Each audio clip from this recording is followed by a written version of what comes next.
poet Mahmoud Darwish.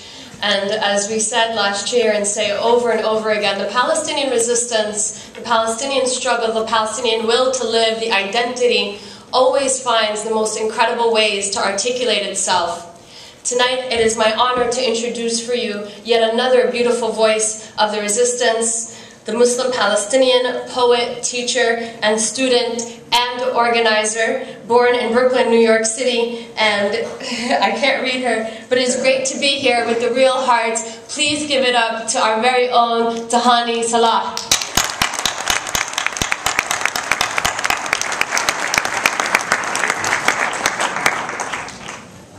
Assalamu alaikum.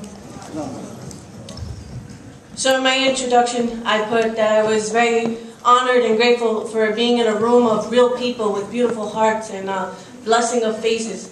The poem that this brother just read is honestly one of the pinnacle points of what poetry is in a big community. I was very blessed to attend a very once-in-a-lifetime opportunity in South Africa, where they were honoring Mahmoud Darwish in remembrance, and I was asked to come and read a poem in the idea of the Palestinian people. So to know that one place to understand struggle understands another one, that in itself is very grateful. So thank you very much for having me this evening and being here and being in great spirits.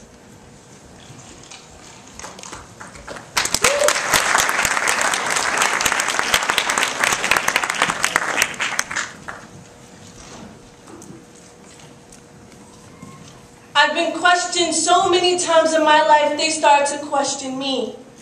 So I start to question myself. This is one question you asked me and I felt as if I had to answer. You asked me, what do you stand for? So this is my answer.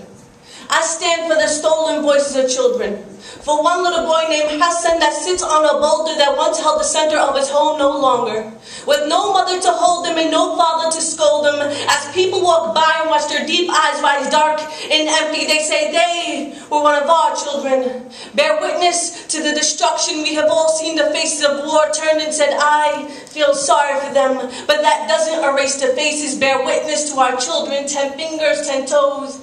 Society places bars across the necks of our innocence when our children are still fighting the mental fight of suicide every night as they lay their heads to bed and ask God why.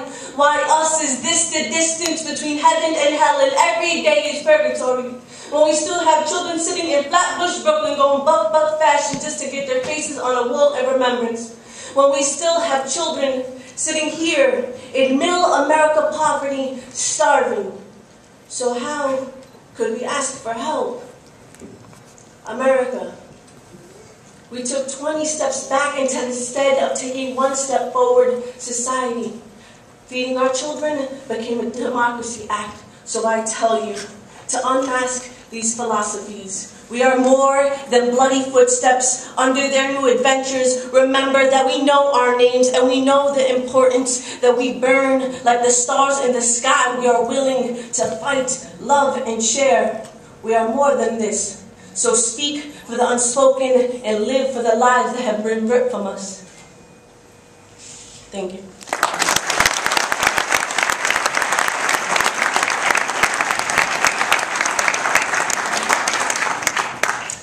Sometimes a question that comes to me a lot is that they ask me, why do I write about the topic of Palestine? And it's more than just where I'm from. It's more than just our blood. It's more than just a topic in the news. A lot of the time, they tend to ask questions of, well, what do you think about suicide bombing? How can you condone these actions? And this night today is more than that. As it said before, this is a remembrance and this is an understanding and a thank you to the people who've made those strides to make these beautiful things happen and taking care and surviving. So that, and just in that, I thank you. And this poem is dedicated to the children, the voices that are being snuffed out, that are being blocked and pulled from us, that we'll never hear. She will start the day with the sun illuminating on the backs of her building slowly crumbling, with the thread stitched into her thighs, preventing her from walking on her own 2 feet. You You may call her a democracy in training, others may call her an apartheid, and I would call her genocide. She is Palestine. She is where I call home.